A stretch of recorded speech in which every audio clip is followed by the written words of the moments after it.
Hey, everybody, and welcome to A Balanced Life with Dr. Jacquie here at Black Star Network. Each and every week, we're bringing you content, communication, dialogue, ways to engage with yourself and others as it relates to how to live a balanced life. Of course, we know living a balanced life isn't easy because there are so many things that are consistently jockeying for position in our lives. But today, we're going to spend a little time talking about what it means to balance our behaviors. As we are moving about in our spaces, as we're headed out to the grocery store, time at the salon, going to look at houses, cars, shopping, even spending time in our social organizations, we are discovering that maybe we stepped out just a little bit too soon. I have to tell you, during the pandemic, I spent a lot of time by myself, so I got to know me better. So I'm hoping that as we communicate and talk, that you'll be able to discover some things about yourself that say, I'm really ready to get out and about. I'm prepared to start being more social. I have, a little bit of capacity, now to do more. I didn't say go out and be extra. I said go out and do more. Today, I am joined with our subject matter experts, Dr. Tierney and Stacey Owens, who are going to talk to us about all these various stages of growth and development that help us move into adulthood a little seamlessly. Hey, ladies. Hey, Dr. Jacquie. I'm excited that you guys are here because as we talk about attitude and behavior, one of the phrases that I have to admit I need to stop saying is y'all need to grow up. Because sometimes, how our petty ways just kind of kick in when we seemingly thought that we maybe have left them behind or closed the door to a subject. Oftentimes, petty Patty has a way of kicking in. And I want to start with Dr. Tierney as we talk about some of our petty ways. Talk to us, Dr. T. You want me to tell my petty ways? Oh, you have some petty ways. You give me some. Here we go.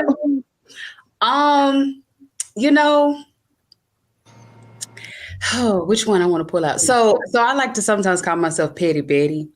And I have to check Petty Betty, sometimes because a lot of times the thing that gets me in trouble in my pettiness, this right here. So somebody might say something slick and I always got a petty comeback, a slicing comeback. And so I have to check my mouth because my mouth is where I will get real petty, real fast, and the reason I had to check it is because I recognize like when I was younger, I was always that friend that everybody would say, hey, call Sprint for me. And, because they did this with my cell phone bill or call these people, and by the time I got done, you had free minutes, you had, some extra stuff because this was just slice and dice, like no other. And so I had to recognize like that is not the way. It's a gift of mine, clearly, it's a gift of mine, but I was using it in the wrong way. And so sometimes when that wrong way wants to come out, it wants to come out in a petty, slicing, kind of cutting type of way. So I have to like check my mouth and be like, Petty Betty, shut up. Petty Betty, we're going to put her on pause. All right, Stacey. I mean, I think everybody has a little bit of petty in them, It's just how do you utilize it? Do you utilize it to hurt others? Do you utilize it for self-satisfaction or self-gain? Or do you utilize it because, you feel like your ego's been tattered and torn a little bit? So I'm like Dr. Tierney. You got to just keep checking in with yourself to say, why am I being petty at this moment? And I think it's something that you have to grow from because, I can remember in my younger years, well, let me go closer than that. I can remember Stacey maybe even last year. That if you did things, it could be something simple that just sort of was nagging or aggravating to me, and I wanted to just give it back to you in a petty way. It would be quick for me to just go and quickly throw something at you, just being petty. It didn't even really matter. It was just you was on my nerve, and I wanted to get you off my nerve. So I think pettiness is something that we all carry. It's just make sure that you carry it well and you don't use it to intentionally hurt. Now, you both bring up something very interesting because sometimes pettiness turns into payback. And I think that's where we see these behaviors from when we were younger. We were allowed to get away with things and they sort of carry over, if you will, into our teenage years, into our young adulthood, and into adulthood. How do you keep pettiness from becoming payback? I think you have to know, like, I think you have to adjust with yourself and get to the point where you stop letting stuff bother you. Like, I think that's one of my biggest lessons that I had to learn is that the more, in those moments that I didn't know myself and I didn't know who I was, then I allowed things that people said to bother me. And then it made me feel like I had to get you back because I was bothered. But now, as I'm growing and learning more about me and I'm more comfortable in my skin, now I can let you say and do things to me that I can find another way of dealing with it. Just ignore you or just don't even have any care or thought in the world about what you're saying. So now I don't have to be petty to get you back. So Yeah. And I totally agree with that. So you took it back to the younger years and some of these behaviors or these tendencies and patterns that we see now playing out as adults, they absolutely do start in our younger, years. And so the thing with my mouth, it started definitely when I was, a child, and my aunt, the aunt that I was just talking about last episode, she had this way of whenever I would do something or say something, if, to an adult sometimes, and just my ignorance and not, not knowing whatever came up, came out, or even to my younger cousins, she would sit me down and ask me, why did you do that? Why did you say that? Or what did that make you feel? To start that process of me being more introspective, instead of just external and this is what I did because I did it. Or, she would stop me and say, okay, well, how do you think that made them feel? And so she made me first think about what I felt and then to think about what the other person, felt. And so doing that introspective work very early on before I even understood what introspective was, that carried over into my adulthood, so that when the pettiness wants to come up, I can almost hear my aunt saying, okay, what are you feeling? Why are you thinking that? What is going on, and how would that make that other person feel, or what damage could that ultimately do to the relationship, to the friendship, or to the business deal, or whatever, it is. So that's how we kind of can curtail some of that pettiness. It's just by being more introspective. When you both talk about the things that you've stated, something that popped to me was naivete. And oftentimes people are just naive as to when they're being taken advantage of, when they're popping off at the mouth. At what age does that no longer become acceptable? I mean, some people are just naive because they've been sheltered all of their lives. They're just things that they do not know. But there are other times I think that I've seen people use that as a way to be manipulative. Talk for a minute about naivete and the role that it plays in helping us mature. Stacey. Oh man, I was going to say, can we put a number on that? Because I've seen some pretty older adults that are still very naive. And I think it comes from a little bit from experiences and a lot from, did you learn how to regulate your emotions? And did you learn how to tap into just learning how to be social with others? So I think it starts with the experiences and the environment that you come from. I don't know if I would put a number on it because, man, I still see some 50-year-olds that's still pretty naive if you haven't done your self-work. I agree. I was going to say the same thing. I don't know if there's an age where we would say, okay, this is where it stops or starts, But in addition to what Stacey was saying, I would add, what is your responsibility level?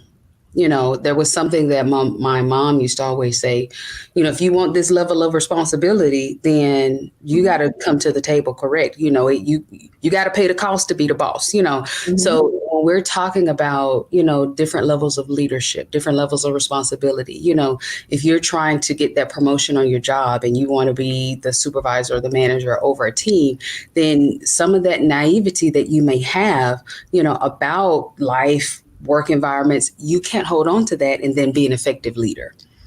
So along with exactly what Stacey said, we have to also look at our responsibility level, and that be an indicator of, okay, when it's time to grow out of those, things like the Bible said, when I was a child, I thought as a child, I spake as a child, I act as a child. But when I became a man or a woman, I let go of childish things.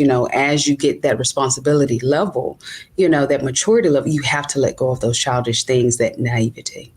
When we come back after the break, I want to talk about those things for just a moment, because not only do people find themselves in situations, of being naive, they also find themselves in situations of being vulnerable. And oftentimes our stages of development, our psychological maturity, our physical maturity don't always match up.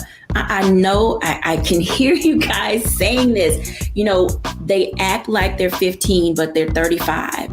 She acts like she's 21, but she's only 12. There are times in our lives where we grow into stages because of life and experiences. When we come back, we'll talk about how do life experiences challenge us to hone into proper behavior, but then begin to let go of other behavior. We'll be back after the break.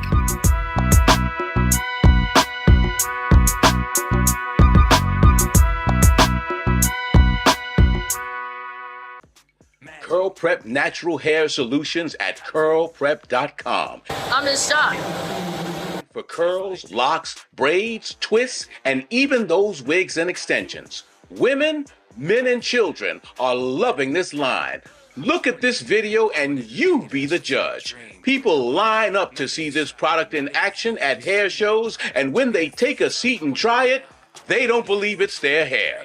Buy the products at curlprep.com. It works on all hair types. Use code ROLAND, that's ROLAND, lowercase letters, to get a 15% discount. Parents, remove the ouch. You will love this system because you can comb the product through your child's hair with your fingers. It's all at curlprep.com. Use code ROLAND, lowercase letters, to get a 15% discount.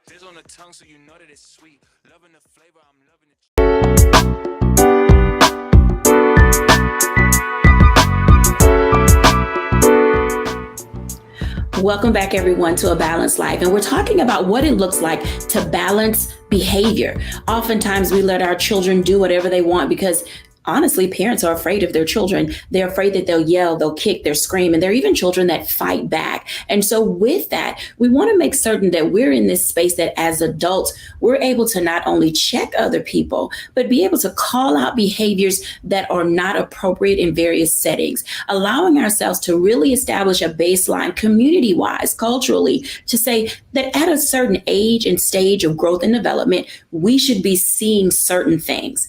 I want to bring our guests back in because as we're engaging in this conversation, I identify and recognize that, we usually say that when a person is 18 years old, we consider them to be grown.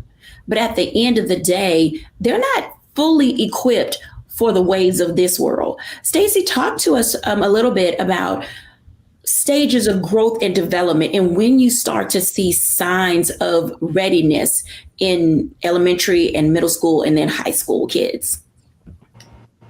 Again, those ages and stages comes with experiences. I can see some elementary kids. I can go down there right now and pull some of my kindergartners who act just like old women. It's like they've so been here before, And you can tell that they're heavily influenced by their grandmothers in the home and so forth and life experiences. I have some middle school children who have been put in the role of the parent.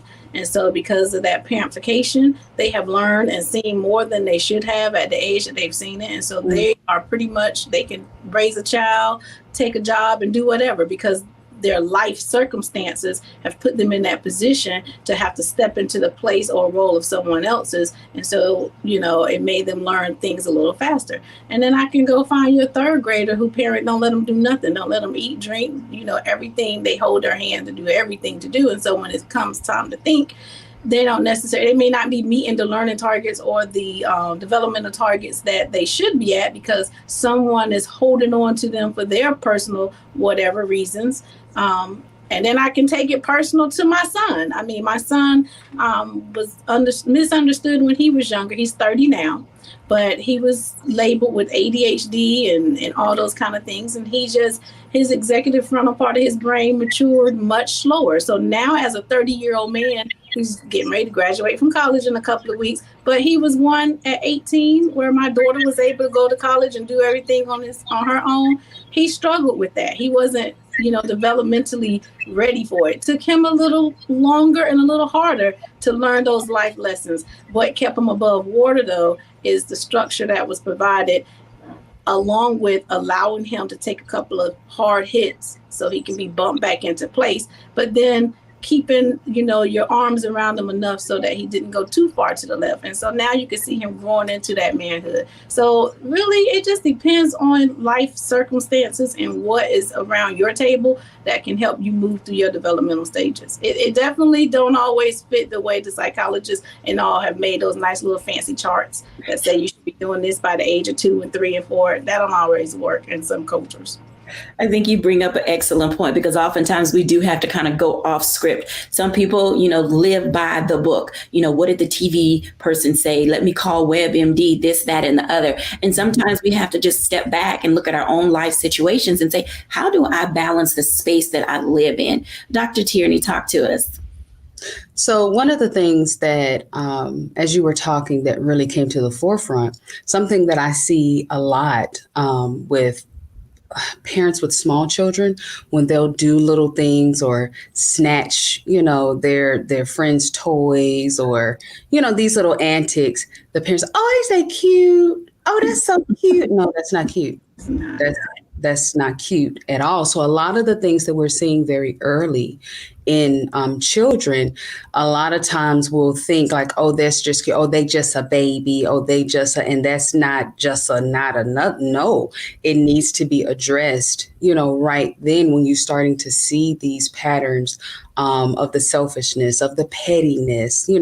We have to address those things and not just say that they are cute just because it's in a little person. Because remember, that little person is going to then turn into a big person that's still petty, that's still selfish, that's not compassionate, that want to cuss everybody out when they don't get their way, that's still going to throw tantrums on a bigger scale, So when we see those things happening in youth, and my grandmother actually had this thing where she had a lot of she still does, has knickknacks, on her tables.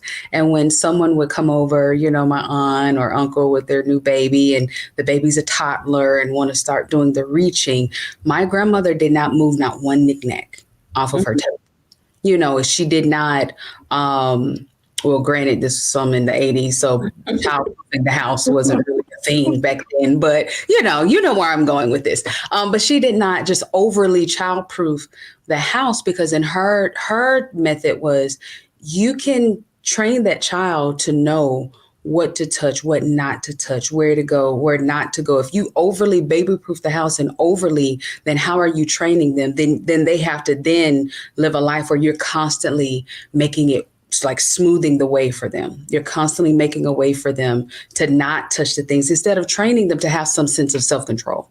And that's really what it comes down to, the self-control. When are we teaching our children to start exercising some self-control? And if you're starting to teach that lesson at 10, 11, 12, sugar, that's too late.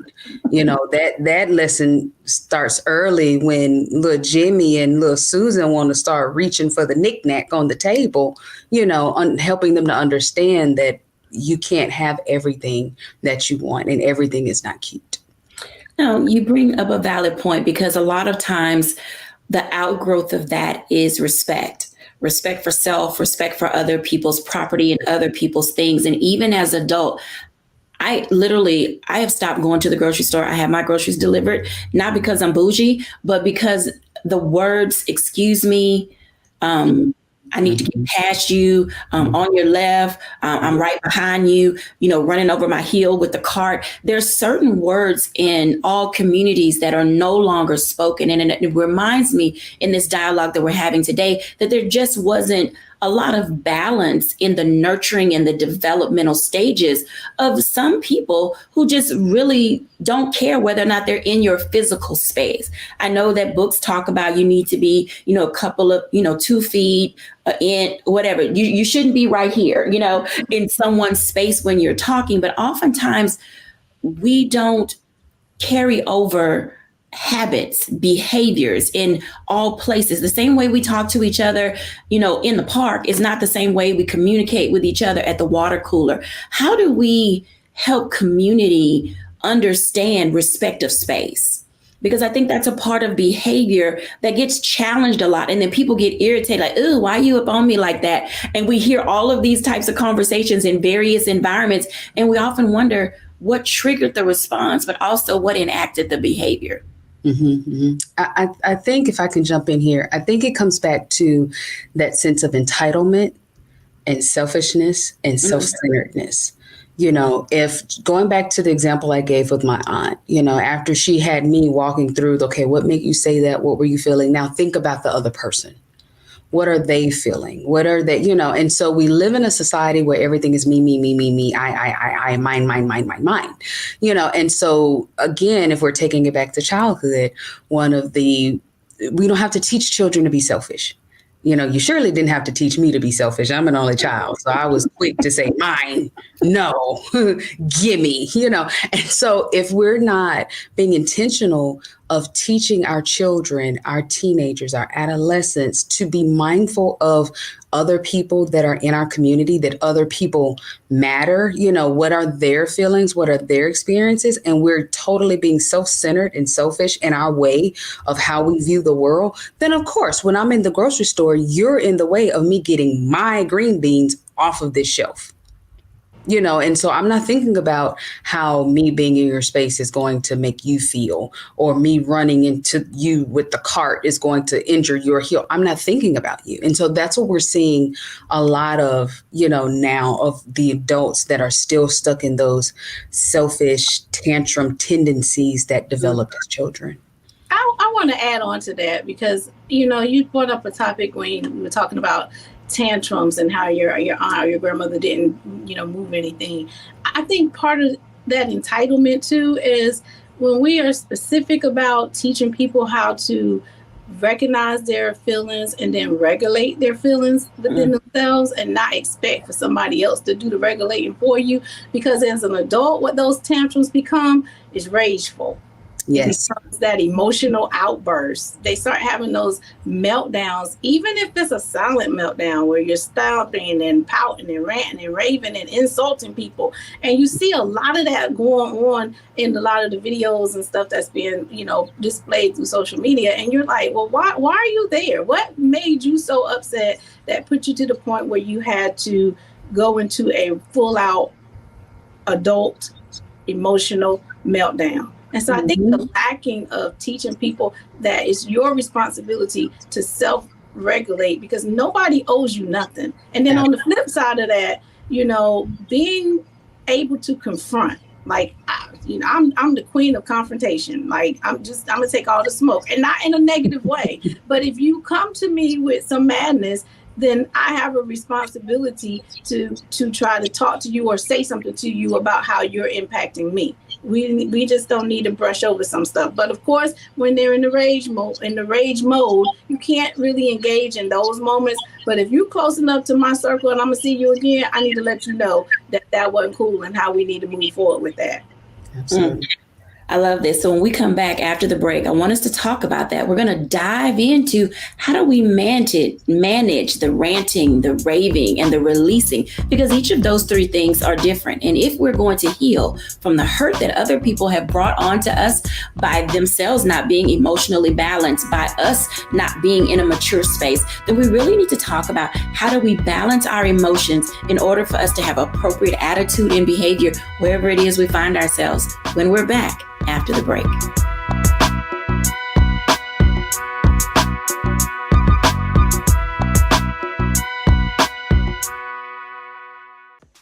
Curl Prep Natural Hair Solutions at curlprep.com. I'm in shock. For curls, locks, braids, twists, and even those wigs and extensions. Women, men, and children are loving this line. Look at this video and you be the judge. People line up to see this product in action at hair shows, and when they take a seat and try it, they don't believe it's their hair. Buy the products at curlprep.com. It works on all hair types. Use code ROLAND, that's ROLAND, lowercase letters, to get a 15% discount. Parents, remove the ouch. You will love this system because you can comb the product through your child's hair with your fingers. It's all at curlprep.com. Use code ROLAND, lowercase letters, to get a 15% discount.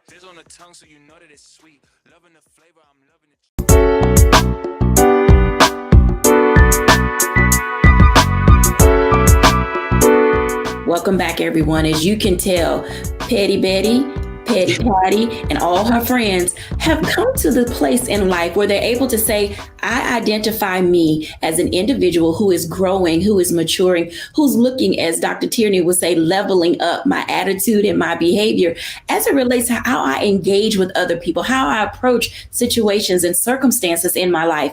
Ladies, let's talk about that for a moment, because the ranting, the raving, the raging is all a part of releasing, but there's a way to do that where it's not toxic.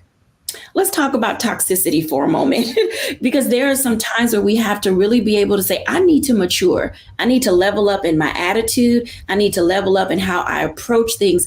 Dr. Tierney, share with us, what does it look like to be able to release ourselves from those things that have hemmed us up, that literally people have stepped on my heels, people have talked to me crazy, I've been irritated all day. How do I get myself back to balance? First thing is just to focus on self. A lot of times we get stuck because we're overly focused on what they did. What they said, what they did, how they did it, they came to me, how dare they. We need to take our eyes off of them and put them onto ourselves. First and foremost, through the process of forgiveness. We have to forgive them. We have to release them from whatever it is that they did, so that not for them. This is not a past. This does not make what they did okay. This does not excuse them at all. By forgiving them, you are giving yourself the gift of freedom, so that you're not replaying and reliving everything that they did over and over and over again in your head, because they are taking up space in your head and your heart that's keeping you from moving forward, that's keeping you raging, that's keeping you ranting, all because of what they did. So the first thing we have to do is release them, forgive them. Then we have to look at, okay, what is it that I want to feel? How do I want my days to go? What is it that I want to do or to manifest in my life? That's where you then put your focus there and look at, okay, what behaviors are conducive to that and what behaviors are holding me back from that. So it's at that place where you get to see, okay, when I rant and rave and go into a rage and all of those things, some of the people that I actually want to have in my life, some of the good opportunities that I want to see manifest in my life, those behaviors are actually pushing them away from me. Because ultimately, if you rant and rage and do all of that, that's your prerogative. But it is also my prerogative to decide how I want to interact with you at that point. It's that job's prerogative to decide if you are still an employee, so you have to take ownership of that, let go of who did what and said whatever, forgive them, release them, focus on you, focus on your healing and what it is that you want to see manifest in your life, and then address those things that are not conducive to that and start implementing some things that are conducive to that. Let me ask you a follow-up question. How do you do that without being judgy? Judgy. Okay. You don't have to judge the person. So let's take it back to what I was saying about releasing and forgiving the other people. I don't have to judge the person and stand in judgment and what they said and they did. I don't have to do that in order for me to be whole. I don't have to judge. And when we judge, we sit in that seat where we say what they did was wrong, bad, good. We take the gavel in our hands and we make an assessment of their actions. You don't have to assess their actions in order for you to do what it is that you need to do for you. So we don't have to judge them in order for us to move forward. Now, often that happens because we are still sitting and looking at them and putting the focus on them. And we want to talk about them and we want to, how could they do that to me? Because there's some sort of retribution that we find when we do that. But we don't have to judge them in order for us to do what it is that we need to do. And even in you doing what you need to do for you, you don't have to say anything to them about it. You don't have to go to them and be like, you know what, now see, because you said it. So now we don't have to get the get back or the clap back or any of that, because all of that kind of sits around or in the peripherals of the judgment, so I may not be judging you, but I'm going to let you know sometimes it's best that you just keep it moving and keep it pushing, now, like my sister Stacy said, if this is something that needs to be addressed with somebody that is in your immediate circle, then that's a completely different thing. Well, we now have to have a conversation because now we have to confront some of the things that have happened, whatever the scenario was that we are in the process of forgiving, because we're going to move forward in this relationship. But if it's not, and it's somebody that what they do don't have no impact on you, then you need to keep it pushing, sugar, and don't even waste your energy or your breath trying to judge or anything about them and put your sole focus on you. Absolutely. Stacy. I was going to say that, if you come to me and you in a rage, I just got a lot going on in my life, right? So first of all, it's just certain things I'm not even going to engage in. So we teach kids here at Zecca that you have to be in control of your emotions, because your emotions are connected to a part of your brain that controls your thoughts. And when you lose control of your emotions, you stop thinking. So I'm going to realize that I say, if you come here rageful, you're not thinking right now. So I'm not even going to engage with you. I'm going to tell you, when you get yourself together and you can have a respectful conversation, you can come back and have a conversation with me. But right now, I'm not going to engage in that. And if it's something that's happening in Walmart, I'm certainly not getting ready to give somebody time that's not finna put money in my pocket. So I'm just going to walk away from you, and you can stand over there and have all the rages and meltdown that you want to have. The second thing I don't do is I don't take any of it personal, because your meltdown and whatever is going on with you, for you to communicate in this way, has everything to do with you. And if I make that about me, then that's going to, harvest some time with me that's going to take away and waste my time. So I don't take anything personal. It might be just the moment you're going through. I don't know what happened to you moments before you approached me or moments before I came into this space of this rage. So I'm always thinking about safety first. I got to keep myself safe. And then when I remove myself totally from it, I need to reset myself, because I'm sure it did some type of emotional trigger for me. So I need to go somewhere and have a kumbaya moment, take a couple of deep breaths, flush it out of me and release it back into the world, and not allow it to absorb me. And I don't do any of that with judgment. I just like to say, it's you. Like, what is it about you that make you communicate like that? I got to keep it off of me. And then I might give a 30-second thought to, is this person dealing with PTSD? Is it some type of mental illness? But, we tend to throw mental illness lightly now. Every time somebody's doing something that they can't regulate their emotions, we like people that has a mental illness. And all of this is not a mental illness. Some of this is your need to just learn how to control your emotions. Mm-hmm, mm-hmm. And I was going to say, if I could add something else to that, once I in situations like that, that's why I have to put a rope around Petty Betty, because Petty Betty wants to jump in and, say something. But if I can rope Petty Betty in, which I'm pretty good now at roping Petty Betty in, then I can pull out Praying Patty. Mm-hmm. And I will walk away from the situation and say, okay, well, Lord, just cover them, because I don't know what's going on, but Lord, you do, and praying for them, because it could be a mental illness. It could be that they had a bad day. It could be that their life is falling apart and in shambles, and so making sure that I pause me long enough to pray for the person, even if I don't know them, as I'm, moving on with my day, and not let Petty Betty jump in and, add to it.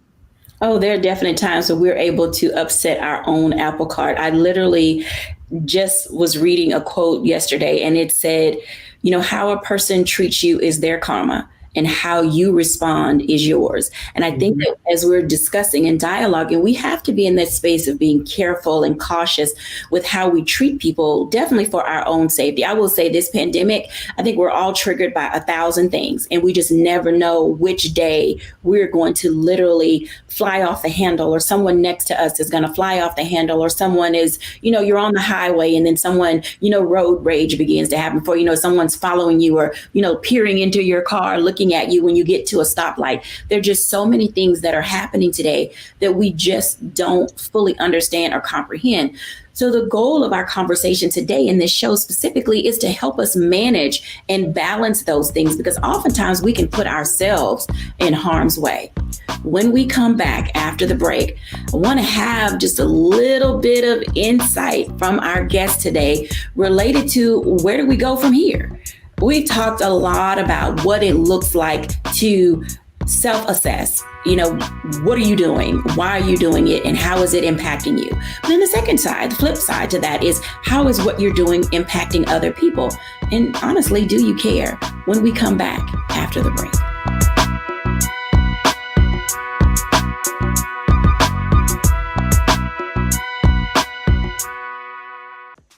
Curl Prep Natural Hair Solutions at curlprep.com. I'm in shock. For curls, locks, braids, twists, and even those wigs and extensions. Women, men, and children are loving this line.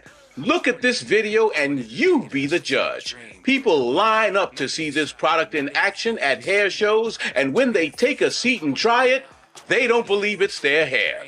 Buy the products at curlprep.com. It works on all hair types. Use code ROLAND, that's ROLAND, lowercase letters, to get a 15% discount. Parents, remove the ouch. You will love this system because you can comb the product through your child's hair with your fingers. It's all at curlprep.com. Use code ROLAND, lowercase letters, to get a 15% discount.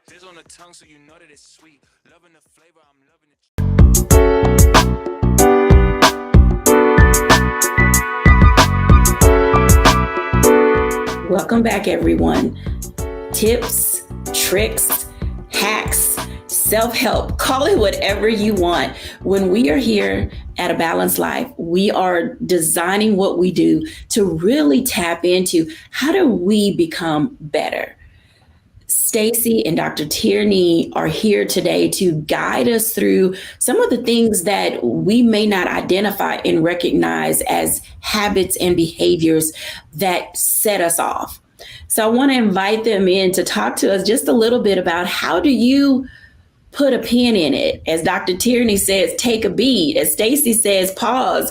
How do you know when to check yourself? Jump right in. You keep dealing with the same thing the same way, and you keep having the same issues with people, and the only thing that hasn't changed in those circumstances is you, then now you need to check in with yourself, because everybody that you engage with and interact with is not going to have the same identical problem. So it might be something in your character that's lacking that you need to adjust, and you keep getting this life test by people coming into your life triggering those moments. Yeah, I was going to say similar, in all of our interactions that we have in life, we are the common denominator in all of them. So if you're finding a repeat issue or repeat feeling, and sometimes, unfortunately, we don't know that it's something that we need to address until after the trigger or after the meltdown, but instead of brushing that thing under the rug or just saying like, oh, well, it's all right. Well, I'm over. I'm good. Take a minute to really, again, I go back to my aunt. Hey, Stephanie, I go back to her and say, okay, what was that? Why did you feel that way? What was going on, that led to that? Just asking yourself those questions and doing that introspective work can help you to figure out what's really going on with you, to really start seeing where you need to put a pin in things, or if it's some situations that you need to not engage in anymore, or some people that you need to not engage with anymore because those things or those people or those situations are bringing out, the worst in you and not the best in you. want to ask Stacey a question because oftentimes we see these building blocks in our lives. Stacey, when you're working with children, there are some habits, some things that we should do in all stages of life. So when a child is with you from kindergarten, middle school, high school, and into young adulthood, what are some things that you should see in life that stabilize us from childhood to adulthood, that we should really say, I'm going to pack this in my balanced living toolkit and I'm going to carry this along with me throughout my days? Responsibility. Like, can you take responsibility for what you've done? Can you take responsibility for the actions that or the choices that you made? I think we do kids a disservice when they make a choice that causes an adverse reaction and then we make excuses for them and give reasons to why they did it instead of holding them accountable to taking responsibility for whatever the action they've done, even if that action resulted into failure. I think teaching kids early that it's okay to fail, that it's okay to not do everything right, and that you should, give appropriate feedback to the failure and help them think through, help them develop that growth mindset where they can recognize I didn't do my best at that, but here's some feedback that I can listen to and help to improve. That helps me take responsibility. That helps me, see how I can always grow from one moment to the next. And it just that's that one thing that you want to take into your adult life, that, hey, the world don't owe you anything. And when we don't do that, we set them up for failure to the point where they can't grow from it. And then they become unemployable. Then they blame everybody at the job for the reasons why they can't come in and make good decisions. So teach kids how to take responsibility. I love that R word, responsibility. Dr. Tierney. I'm going to give you two. I'm going to say compassion and forgiveness.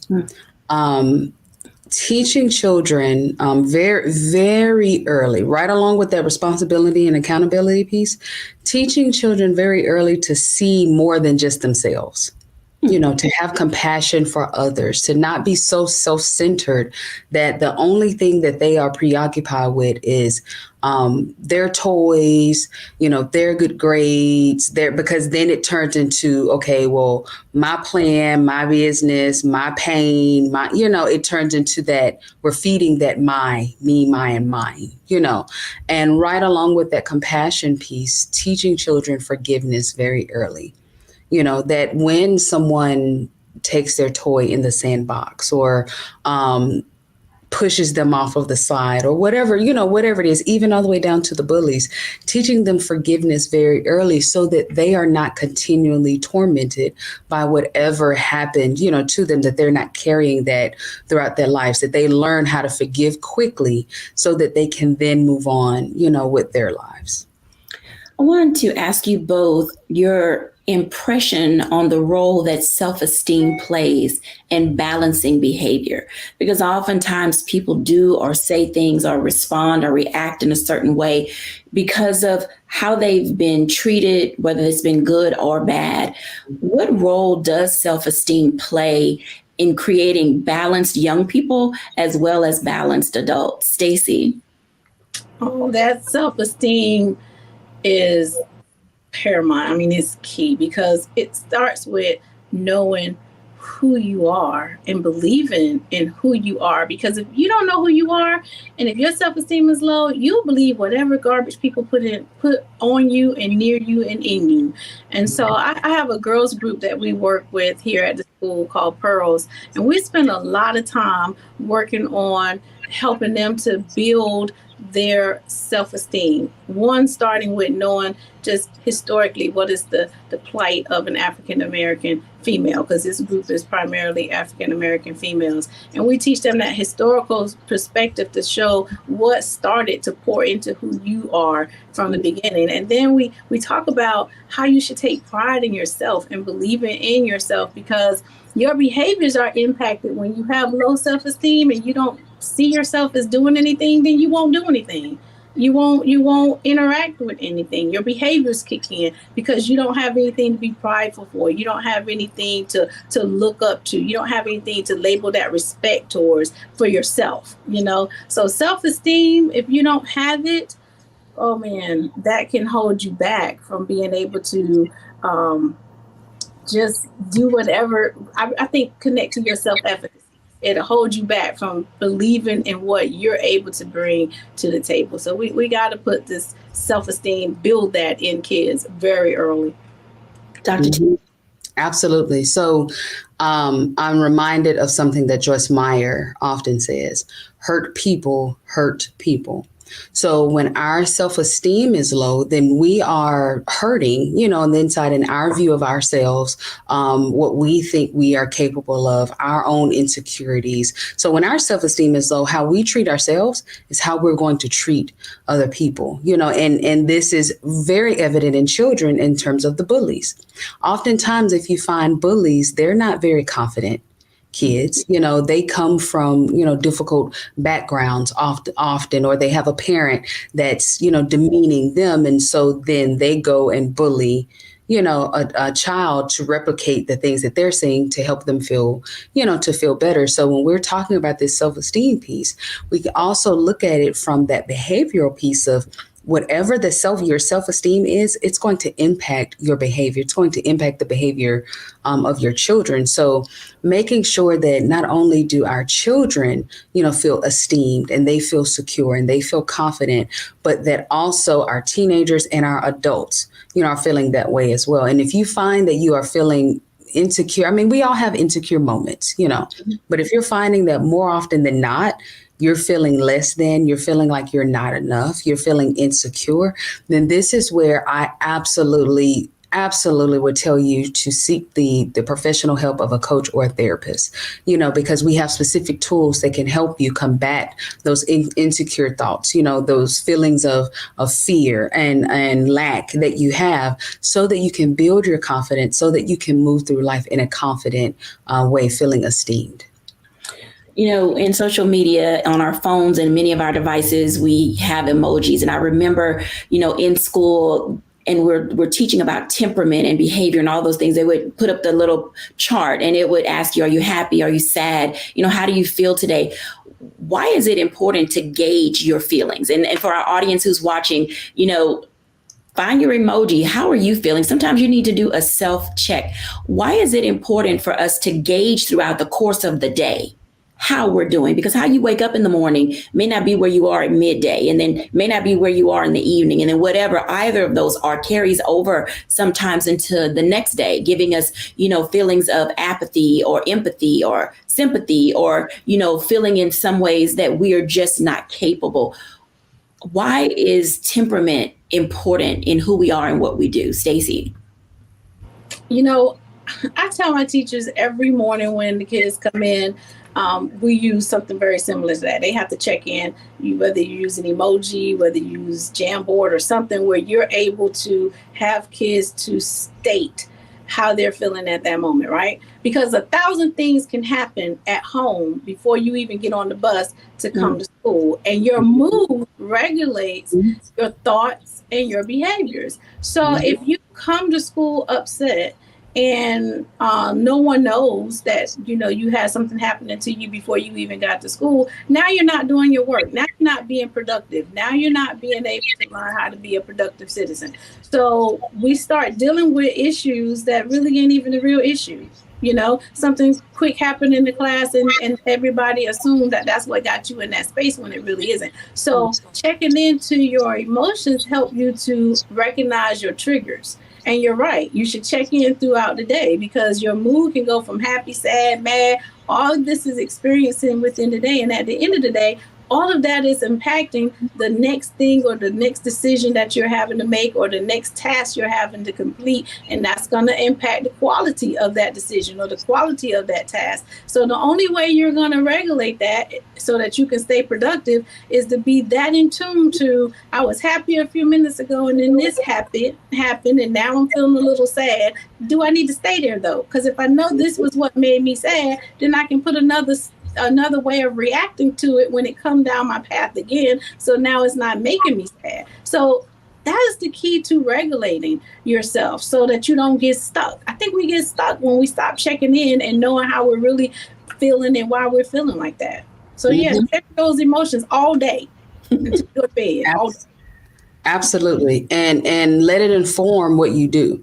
So if I know that I'm in a funky space, then I know I need a minute. I need a timeout. I need a pause, before I go. And I don't care what may be scheduled or planned, or, I may take that 5 minutes before I walk into whatever that thing is, because I know that if I walk into it with this funky headspace, then whatever it is, it's not going to turn out the way that I ideally want it to be. And this could be professional. This could be personal. This could be a conversation. This could be, a party. This could be anything, so making sure that you're touching in with yourself, it helps to make sure that you are interacting with individuals, with situations in the way that you would like to, that you're showing up as your best self. And if you are in a space where you can't show up as your best self, that's when it's okay. Well, guys, I don't think I can go.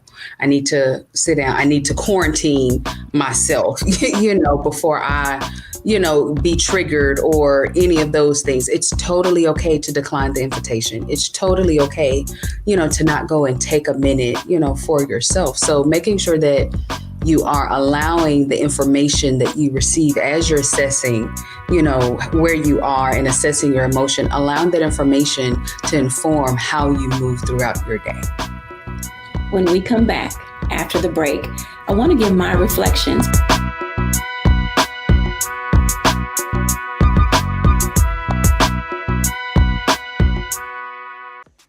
Curl Prep Natural Hair Solutions at curlprep.com. I'm in shock.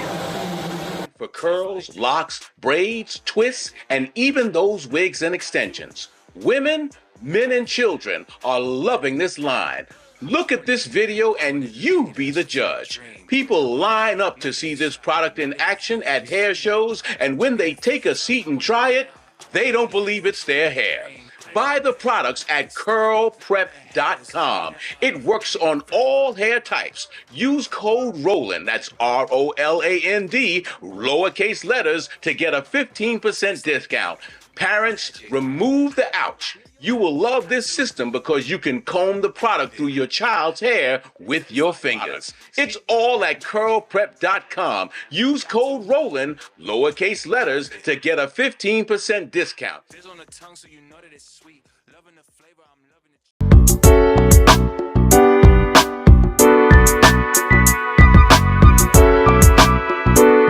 Welcome back, everyone. As you can tell, balancing your behavior oftentimes is difficult because we cannot always pinpoint what made us do what we just did. And we oftentimes are not able to put a pin in what made us feel the way we just felt.